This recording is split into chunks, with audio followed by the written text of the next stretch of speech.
বন্ধুরা কি হলো যখন একটি মেয়ে রাত 2টোর সময় চুপিসারে অযোধ্যা রাম মন্দিরে প্রবেশ করলো। এরপর যা হলো তা দেখে প্রত্যেকের চোখ কপালে উঠল। বন্ধুরা, অযোধ্যা রাম মন্দিরে প্রাণ প্রতিষ্ঠার আগে এবং পরে এমন অনেক চমৎকারী ঘটনা ঘটেছে, যার থেকে প্রমাণ হয়ে যায় সনাতনী হলো পরম সত্য। অযোধ্যার অনেক জায়গায় বিলুপ্ত হয়ে যাওয়া প্রজাতির শকুন দেখতে পাওয়া যায়। অযোধ্যায় হঠাৎ ভাল্লুকের আগমন এবং একটি বাঁদরের প্রভু শ্রীরামের মূর্তিকে অনুসরণ করা ও মন্দিরের গর্ভগৃহে বাঁদরের প্রবেশ করার মতো এমন অনেক চমৎকারী ঘটনা অযোধ্যায় ঘটেছে, যা প্রমাণ করে নিশ্চয়ই এমন কোনো শক্তি রয়েছে যা এই সমগ্র সংসারকে চালনা করছে। ঠিক তেমনই আরও একটি চমৎকারী ঘটনা ঘটে 24শে জানুয়ারির দিন। বন্ধুরা, দিল্লির দুই বাসিন্দা উমেশ ও তার স্ত্রী সীমার কন্যার সঙ্গে ওই দিন অযোধ্যায় যা হলো তা জানার পরে আপনাদের প্রত্যেকের চোখ কপালে উঠবে। হ্যাঁ বন্ধুরা, আপনাদের গা শিউরে উঠবে এবং আপনারাও বিশ্বাস করতে বাধ্য হবেন যে এই সব কিছুর পেছনে রয়েছে ভগবান প্রভু শ্রীরামের চমৎকার। তাই এমন কি ঘটেছিল এই স্বামী স্ত্রী ও তাদের কন্যার সঙ্গে, তাই সম্পূর্ণ জানতে আপনারা আজকের এই ভিডিওটি অবশ্যই শেষ পর্যন্ত দেখবেন এবং ভিডিওটি দেখে উপকৃত হলে লাইক শেয়ার অবশ্যই করবেন। এবং আপনি যদি প্রভু রামের একজন একনিষ্ঠ ভক্ত হয়ে থাকেন তাহলে জয় শ্রীরাম জয় সীতারাম লিখে কমেন্ট অবশ্যই করবেন। এবং আপনারা যারা এই চ্যানেলে এখনো পর্যন্ত নতুন হয়ে আছেন তারা অবশ্যই চ্যানেলটি সাবস্ক্রাইব করে পাশে থাকা নোটিফিকেশন বেল আইকনটি ক্লিক করে রাখুন, তাহলে আপনি নতুন কিছু জানতে পারবেন, নতুন কিছু শিখতে পারবেন। এইবার চলুন শুরু করা যাক। বন্ধুরা, গত 24শে জানুয়ারি 2022 দিন অযোধ্যার রাম মন্দিরে রামলালার প্রাণ প্রতিষ্ঠা হল। এই উৎসবে দেশের বিভিন্ন জায়গার স্বনামধন্য ব্যক্তিরা রাম মন্দিরে উপস্থিত ছিল। আর যখন তারা সকলেই রামলালার মূর্তির দিকে তাকিয়ে দেখলেন, তখন ভগবান শ্রীরামের মুখের হাসি সকলকে মনোমুগ্ধ করে দিল। যে মূর্তিকার রামলালার মূর্তি বানিয়েছেন তিনিও জানান যে রামলালার প্রাণ প্রতিষ্ঠার পরে মূর্তির মুখের ভাব বদলে গেছে, রামলালার হাসি বদলে গেছে। দেখে মনে হয় যেন মূর্তির মধ্যেই স্বয়ং রামলালা বিরাজমান হয়েছে। এই কারণেই সনাতন ধর্মে এই প্রাণ প্রতিষ্ঠার গুরুত্ব রয়েছে। এর থেকে একটি বিষয় স্পষ্ট হয়ে যায় যে রামলালার প্রাণ প্রতিষ্ঠার পরে অযোধ্যায় স্বয়ং রামলালা বিরাজমান হয়েছেন। বন্ধুরা, 23শে জানুয়ারি 2024 থেকে রাম মন্দির সাধারণ মানুষের জন্য খুলে দেওয়া হয়। তারপরেই লক্ষাধিক ভক্তরা রাম মন্দিরে পৌঁছে যান এবং প্রায় 5 লক্ষেরও বেশি ভক্ত রামলালার দর্শন করেন। উমেশ ও সীমাও তাদের কন্যাকে নিয়ে রাম মন্দিরে যান, কারণ উমেশের পিতা একজন রাম ভক্ত ছিলেন। তবে রাম মন্দিরে প্রাণ প্রতিষ্ঠার উৎসব দেখার জন্য তিনি জীবিত ছিলেন না বলে উমেশ তার পিতার একটি ছবি নিয়ে তার স্ত্রী সীমা ও তার কন্যার সঙ্গে রাম মন্দিরে আসেন। তাদের বিশ্বাস ছিল এই ছবির মাধ্যমে উমেশের পিতা ভগবান রামকে দর্শন করতে পারবেন। তবে উমেশ তখনও জানতেন না যে 24শে জানুয়ারির দিন আরও বেশি ভক্তের ভিড় রাম মন্দিরে আসতে চলেছে। বন্ধুরা, যখন তারা অযোধ্যায় পৌঁছালেন তখন অযোধ্যায় ভক্তদের ভিড় উপচে পড়েছে। রেলওয়ে স্টেশনে পৌঁছেই তাদের মনে হচ্ছিল যেন সাক্ষাৎ দেবনগরীতে চলে এসেছে। কারণ ত্রেতা যুগে অযোধ্যাকে দেবতাদের নগরী বলা হতো। বলা হয় যখন ভগবান বিষ্ণু শ্রীরাম রূপে জন্মগ্রহণ করেছিলেন তখন অনেক দেবদেবী তার প্রজারূপে অযোধ্যায় জন্মগ্রহণ করেন। আর যখন প্রভু শ্রীরাম নদীতে সমাহিত হয়ে গেলেন তখন সমস্ত নগরবাসীও অর্থাৎ দেবদেবীরাও নদীতে সমাহিত হয়ে গিয়েছিলেন। উমেশ ও সীমা অযোধ্যা নগরীর সেই দৈব রূপ অনুভব করলেন, যা তাদের অবাক করে দিল। বন্ধুরা, এর থেকে বোঝা যায় যে সনাতন ধর্মে ও ভারতবর্ষের মহিমা কতটা। বন্ধুরা, যখন কোনো শহরে মন্দিরের নির্মাণ হয় তখন সেই শহরের প্রগতি লক্ষ্য করা যায়, অনেক মানুষের উপার্জনের ব্যবস্থা হয় এবং সেই শহরের প্রসার ঘটে। ঠিক তেমনই অযোধ্যা নগরীতেও রামলালার প্রাণ প্রতিষ্ঠার পরে এই নগরীর প্রগতিও চোখে পড়ার মতো। যখন উমেশ ও সীমা রাম মন্দিরে এসে উপস্থিত হলেন তখন সন্ধ্যার সময় মন্দির চত্বরে প্রচুর ভক্তের ভিড় উপচে পড়েছিল, যার কারণে দেখা দেয় বিশৃঙ্খলা। তখন পুলিশ প্রশাসন এই পরিস্থিতিকে সামাল দিতে চেষ্টা করেন। অর্থাৎ ভক্তরা তো শুধু একবার ভগবান শ্রীরামের দর্শন পেতে চাইছিল, তাই এই মন্দির চত্বরে ভক্তদের ভিড় বেড়েই চলেছিল। এই ভিড়ের মধ্যে উমেশ বাবু ও তার স্ত্রী ও কন্যা ভগবান শ্রীরামচন্দ্রের দর্শন করার জন্য ভক্তদের লাইনে দাঁড়িয়েছিল। প্রায় 4-5 ঘন্টা তারা সেই লাইনে দাঁড়িয়ে থাকেন। কিন্তু এত ভিড় হবার সত্ত্বেও তাদের ব্যক্তিগত অভিজ্ঞতা হলো এই যে প্রত্যেক ভক্ত একে অপরকে সম্পূর্ণ সহযোগিতা করছে, কারণ সকলেই রামের ভক্ত। তাই ভক্তদের মধ্যেই প্রভু শ্রীরামের মর্যাদা ও শান্তি সমাহিত ছিল। সকলেই শান্তিপূর্ণভাবে 4 থেকে 5 ঘন্টা সেই লাইনে দাঁড়িয়ে অবশেষে রামলালার দর্শন করার সৌভাগ্য পান। সেই সময়ে প্রায় রাত্রি ঘনিয়ে এসেছে। আমি আমার স্ত্রী ও কন্যা রামলালার দর্শন করলাম এবং নিজের বাবার ফটোর সামনে সেটা দেখালাম।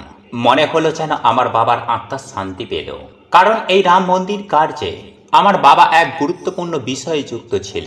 কিন্তু আমি তখনও জানি না যে প্রভু শ্রীরাম আজ আমার ভক্তির বিশেষ পরীক্ষা নেবেন, কারণ মন্দির প্রাঙ্গণে উপচে পড়া ভিড়ের জন্য মন্দিরের ভেতরের অবস্থা ভীষণ শোচনীয় মনে হচ্ছিল। চারিদিকে শুধুই জনস্রোত। রামলালার দর্শন করে যখন আমরা মন্দির ছেড়ে বেরিয়ে যাচ্ছি, তখন হঠাৎই আমার স্ত্রী দেখল যে তাদের 12 বছরের কন্যার হাত থেকে তার হাত ছিটকে গেছে। প্রথম দিকে তার স্ত্রী সেটা বুঝতে পারেনি, কিন্তু যখন তারা বুঝতে পারলেন যে তাদের 12 বছরের কন্যার হাত মায়ের হাত থেকে ছেড়ে গেছে, তখন তারা পাগলের মতো মেয়েকে খুঁজতে শুরু করলেন, চারিদিকে চিৎকার করে ডাকতে শুরু করলেন এবং তাদের 12 বছরের মেয়ের ফটো সকলকে দেখিয়ে জিজ্ঞাসা করতে শুরু করলেন। কিন্তু কেউই কোনো সঠিক উত্তর দিতে পারলেন না যে তাদের 12 বছরের কন্যাকে কেউ দেখেছে কিনা। হতাশ হয়ে অবশেষে আমরা চিৎকার করে কাঁদতে শুরু করলাম আর পাগলের মতো নিজের কন্যাকে খুঁজতে খুঁজতে সময় হয়ে গেল রাত 12টা। কিন্তু আমরা কিছুতেই বুঝতে পারছিলাম না যে আমাদের কন্যা কোথায় রয়েছে। হতাশায় চিন্তায় ছুটতে ছুটতে আমরা ক্লান্ত হয়ে এক সময় হনুমান মন্দিরের কাছে এসে পৌঁছালাম। এই মন্দিরটা অযোধ্যার রাম মন্দিরের থেকে 1.5 কিলোমিটার দূরে অবস্থিত। মেয়েকে খুঁজতে খুঁজতে আমরা এই পথ অতিক্রান্ত করেছিলাম এবং হঠাৎ করেই আমরা এই হনুমান মন্দিরে এসে পৌঁছালাম। আমরা যখন দেখি যে আমরা হনুমান মন্দিরে এসে উপস্থিত হয়েছি, তখন আমরা হনুমানজিকে বললাম যে, হে প্রভু, এই রাম মন্দির নির্মাণের ক্ষেত্রে তুমি অনেক বড় ভূমিকা নিয়েছ, আর আজকে আমরা এই রামলালার দর্শন করতে এসে আমাদের কন্যা আমাদের কাছ থেকে হারিয়ে গেছে। হে হনুমানজি, আমি আপনার কাছে প্রার্থনা করছি, আপনি আমার কন্যা সন্তানকে কোনো না কোনো উপায়ে আমাদের কাছে ফিরিয়ে দেওয়ার ব্যবস্থা করুন। অনেকক্ষণ আমরা হনুমান মন্দিরে বসি এবং চোখের জল ফেলতে থাকি আর হনুমানজির কাছে প্রার্থনা করতে থাকি। আমাদের এই পরিস্থিতিতে কেউই পাশে ছিল না যে আমাদের চোখের জল মুছতে পারে, আমাদের দুঃখ দূর করতে পারে। কিন্তু একটা অটুট বিশ্বাস ছিল মনের মধ্যে যে সংকটমোচন হনুমানজি আমাদের সংকট অবশ্যই দূর করবেন। আমরা হনুমানজির কাছে প্রার্থনা করেছি। সেই মুহূর্তেই হনুমান মন্দিরে এক অদ্ভুত চমৎকার ঘটল, যা আমরা কল্পনাও করতে পারি। হনুমান মন্দির প্রাঙ্গণে একটা বাঁদর বসে আছে, তার হাতে একটা রুমাল আছে।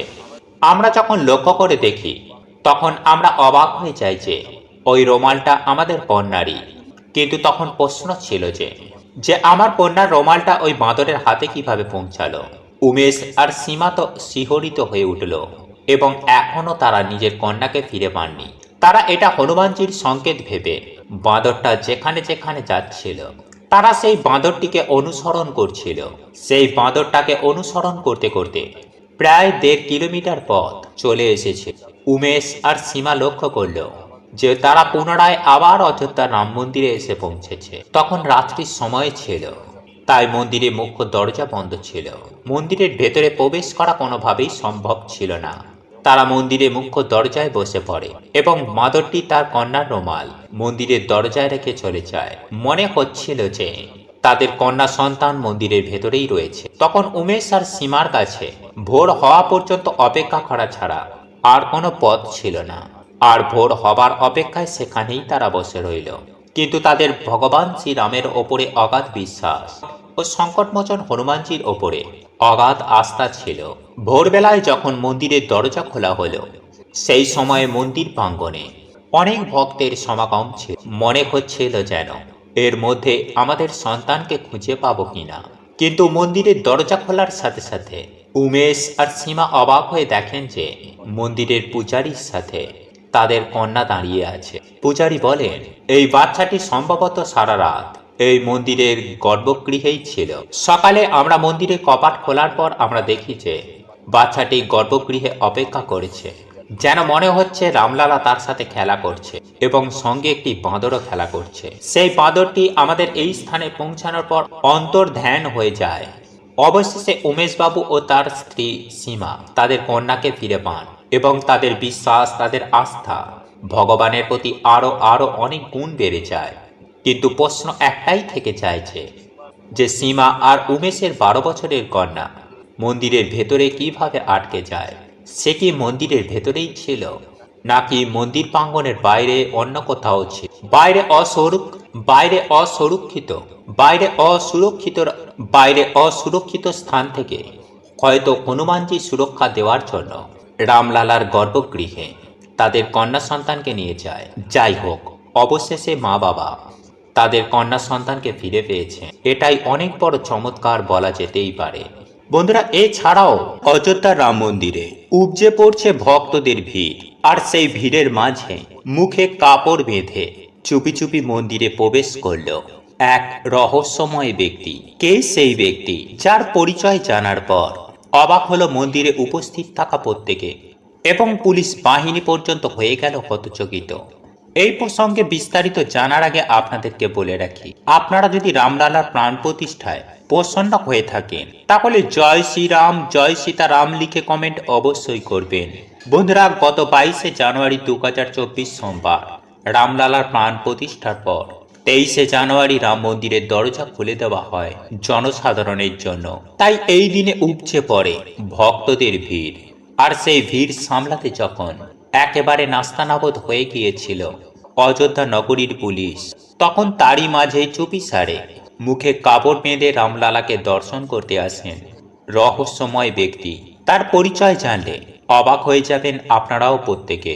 তাই আজকের এই ভিডিওটি অবশ্যই শেষ পর্যন্ত দেখবেন এবং ভিডিওটি দেখে উপকৃত হলে অবশ্যই একটি লাইক করবেন এবং প্রিয়জনদের সাথে শেয়ার করবেন, যাতে তারাও এই ভিডিওটি দেখে উপকৃত হয়। এবং আপনারা যারা এখনো পর্যন্ত আমার এই চ্যানেলে নতুন, তারা আমার এই চ্যানেলটি সাবস্ক্রাইব করে পাশে থাকা নোটিফিকেশন বেল আইকনটি ক্লিক করে রাখুন। তাহলে আপনি নতুন কিছু জানতে পারবেন, নতুন কিছু শিখতে পারবেন। বন্ধুরা, গত 22শে জানুয়ারি সোমবার অযোধ্যায় প্রাণ প্রতিষ্ঠা হয়েছে রামলালার। তবে 16ই জানুয়ারি থেকে টানা 7 দিন বিভিন্ন ধরনের সাত্ত্বিক কর্মসূচি পালনের মধ্য দিয়ে শুরু হয়েছিল অযোধ্যা রাম মন্দির উদ্বোধনের কার্যক্রম। তারপরে সেই বহুপক্ষিত ঐতিহাসিক দিন 22শে জানুয়ারি, এই দিন দুপুর 12:29 রামলালার মূর্তিকে প্রাণ প্রতিষ্ঠা করা হয়। বন্ধুরা, আমাদের দেশের প্রধানমন্ত্রী নরেন্দ্র মোদী এবং বিভিন্ন পুরোহিতের উপস্থিতিতে সম্পূর্ণ নিষ্ঠা ভক্তির সঙ্গে সম্পূর্ণ করেন রামলালার প্রাণ প্রতিষ্ঠার অনুষ্ঠান। এই অনুষ্ঠানে উপস্থিত ছিলেন দেশের বিশিষ্ট নেতা মন্ত্রী থেকে শুরু করে বলিউডের অভিনেতা অভিনেত্রীরাও সপরিবারে উপস্থিত ছিলেন মুকেশ আম্বানি। এছাড়াও বিভিন্ন প্রান্ত থেকে বিভিন্ন ধরনের মানুষ এসেছিলেন রামলালার প্রাণ প্রতিষ্ঠানের অনুষ্ঠানের সাথী থাকতে। কথিত আছে দেবী দুর্গার অকাল বদন হয়েছিল রামের হাতেই, আর অযোধ্যায় রাম মন্দির উদ্বোধন আর রামলালার প্রাণ প্রতিষ্ঠা উপলক্ষে এই দিন অকাল দীপাবলি পালিত হলেও অযোধ্যা সহ দেশের বিভিন্ন প্রান্তে। তারপর 23শে জানুয়ারির দিন থেকে ভক্তদের দর্শনের জন্য খুলে দেওয়া হয় রাম মন্দিরের দরজা। বন্ধুরা, রাম মন্দিরের দরজা খোলার আগেই ভোর 3টে থেকে পুণ্যার্থীরা ভিড় জমিয়েছিলেন মন্দিরের সামনে। অপ্রত্যাশিত এই ভিড় সামলাতে গিয়ে অযোধ্যার পুলিশ প্রশাসনের নাজেহাল অবস্থা হয়। সেই দিন 5 লক্ষেরও বেশি ভক্ত রামলালার দর্শন লাভ করতে উপস্থিত হয়েছিল মন্দির প্রাঙ্গণে। তাই সকল ভক্তকে রামলালার দর্শন করার সুযোগ দেওয়ার জন্য মন্দির ট্রাস্টের পক্ষ থেকে জানানো হয়েছিল যে আপাতত 2 দফায় মন্দির দর্শন করা যাবে, সকাল 7টা থেকে 11:30 পর্যন্ত ও দ্বিতীয় দফায় দুপুর 2টো থেকে সন্ধ্যা 7টা পর্যন্ত রামলালার দর্শন পাবেন ভক্তরা। তবে এই দিন লক্ষাধিক ভক্তদের ভিড়ে মুখে মাফলার জড়িয়ে উপস্থিত ছিলেন এমন একজন রহস্যময় ব্যক্তি, যার পরিচয় জানা মাত্রই অবাক হয়ে যান মন্দিরে উপস্থিত থাকা সকল ভক্ত ও রাম মন্দির ট্রাস্টের লোকেরা পর্যন্ত। বন্ধুরা, প্রথম দিন ভিড় সামলাতে যখন একেবারে নাস্তানাবুদ হয়ে যায় পুলিশ প্রশাসন, তখন সবার নজর এড়িয়ে মুখে মাফলার জড়িয়ে ভিড়ের মাঝে রামলালা দর্শন করতে আসেন বিখ্যাত বলিউড অভিনেতা। মাফলার দিয়ে মুখ ঢাকা থাকায় কেউ তাকে চিনতে পারেননি। বন্ধুরা, 23শে জানুয়ারি 2024 মঙ্গলবার আর 5জন সাধারণ মানুষের মধ্যেই নিজেকে মিলিয়ে দিয়েছিল এই সিনিয়র সুপারস্টার। কিন্তু তিনি মুখ ঢেকে চুপিসারে মন্দিরে প্রবেশ করলেন কেন? তিনি বলেছেন, ভিড়ের মাঝেই নিজের পরিচয় গোপন করে সাধারণ মানুষ সাজতে মুখ ঢেকে রাম মন্দিরে গিয়েছিলেন এই বিখ্যাত ব্যক্তিটি। সোশ্যাল মিডিয়ায় ভাইরাল হয় সেই মুহূর্ত। এই রহস্যময় ব্যক্তিটি নিজেও তার সোশ্যাল মিডিয়া হ্যান্ডেলে সেই ভিডিওটি পোস্ট করেছেন। সেই সঙ্গে তিনি লিখেছেন, দয়া করে শেষ পর্যন্ত দেখুন। আমি একজন নিমন্ত্রিত হিসাবে রাম মন্দিরে গিয়েছিলাম, আর আজ আমি আর 5জন সাধারণ মানুষের মতন সকলের মাঝে হাজির হয়েছিলাম। প্রতিটি মানুষের শ্রদ্ধা ভক্তি দেখে আমি আপ্লুত। যখন আমি ওখান থেকে বেরোচ্ছিলাম, তখন একজন আমার কানে কানে বললেন, ভাই, মুখ ঢেকে রাখায় কোনো সমস্যা নেই, রামলালা আপনাকে ঠিক চিনতে পেরেছে। জয় শ্রীরাম। সাধারণ মানুষের ভিড়ে মিশে যাওয়ার চেষ্টা এক প্রকার বিফলেই যায় এই অভিনেতার। তবে এই সফর যে তিনি বেশ উপভোগ করেছেন তা বলাই বাহুল্য। বন্ধুরা, 22শে জানুয়ারি সোমবার মহাসমারোহে উদ্বোধন হয় অযোধ্যা রাম মন্দিরের। প্রধানমন্ত্রী নরেন্দ্র মোদীর হাতে রাম মন্দিরে উদ্বোধন এবং রামলালার প্রাণ প্রতিষ্ঠা প্রত্যক্ষ করতে গোটা দেশের অজস্র নামী ব্যক্তিত্ব আমন্ত্রিত ছিলেন। উদ্বোধনী অনুষ্ঠানে আমন্ত্রিতদের তালিকায় নাম ছিল বিখ্যাত অভিনেতা অনুপম খেরেরও। আর এই ব্যক্তি, যিনি মুখে কাপড় বেঁধে সবার ভিড়ের মাঝে মিশে গিয়ে রামলালাকে দর্শন করেন, তিনি আর কেউ নন, তিনি হলেন বিখ্যাত অভিনেতা অনুপম খের। তিনি এই উৎসবে উপস্থিত হয়ে নিজের চোখের সামনে রামলালার প্রাণ প্রতিষ্ঠাকে প্রত্যক্ষ করার সৌভাগ্য পান। তবে সেই দিন রামলালার প্রাণ প্রতিষ্ঠা উৎসব শেষ হবার পরে তিনি বম্বে ফিরে যাননি, তিনি ছিলেন অযোধ্যাতে। এরপর পরের দিন অর্থাৎ 23শে জানুয়ারির দিন তিনি জনসাধারণের মাঝে সাধারণ মানুষের সঙ্গে একজন প্রকৃত ভক্ত রূপে রামলালার আশীর্বাদ লাভ করতে চেয়েছিলেন। এই প্রসঙ্গে আপনাদেরকে জানিয়ে রাখি যে 22শে জানুয়ারি রাম মন্দির উদ্বোধনের পর 23শে জানুয়ারি মঙ্গলবার জনসাধারণের জন্য খুলে দেওয়া হয় মন্দির চত্বর। কিন্তু ভিড়ের চাপে চূড়ান্ত বিশৃঙ্খলার সৃষ্টি হয়। অযোধ্যায় প্রায় সব রাস্তাই ভরে যায় ভক্তদের ভিড়ে। এতে বন্ধ হয়ে যায় যান চলাচল। তাই দড়ি নিয়ে মন্দির চত্বরে ভক্তদের জনস্রোত সামলাতে হিমশিম খেতে দেখা যায় অযোধ্যার পুলিশ প্রশাসনকেও। 24শে জানুয়ারি বুধবার থেকে ফের অযোধ্যায় ট্রেন চালু হওয়ায় দেশের বিভিন্ন প্রান্ত থেকে কাতারে কাতারে ভক্তরা আসেন রামলালাকে দর্শন করতে। রাত 3টে থেকে মন্দির গেটে ভিড় দেখা যায়। সকালে গেট খুলতে হুড়মুড়িয়ে ঢুকে পড়ে দর্শনার্থীরা। এটা 500 বছরের সাফল্যের ফল। আমি খুব খুশি এবং আবেগপ্রবণ। আনন্দে আমার চোখ ভিজে যাচ্ছে।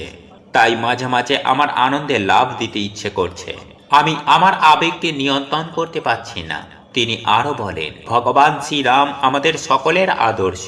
তিনি শুধু ভারতের নন, তিনি সমগ্র বিশ্বের ঈশ্বর। আমরা তাকে নিজের ঘরে পৌঁছানোর জন্য যুগ যুগ ধরে অনেক কঠোর পরিশ্রম করেছি। আমি সবাইকে ধন্যবাদ জানাতে চাই যারা এই দিনটিকে সফল করার জন্য সবকিছু ত্যাগ করেছেন। ভগবান শ্রীরামের আশীর্বাদ পেয়ে আমি খুব খুশি। আমার শুভকামনা, ভগবান শ্রীরামের আশীর্বাদ সবাই লাভ করুক এবং সকলের জীবনে সুখ ও সমৃদ্ধি নিয়ে আসুক। জয় শ্রীরাম।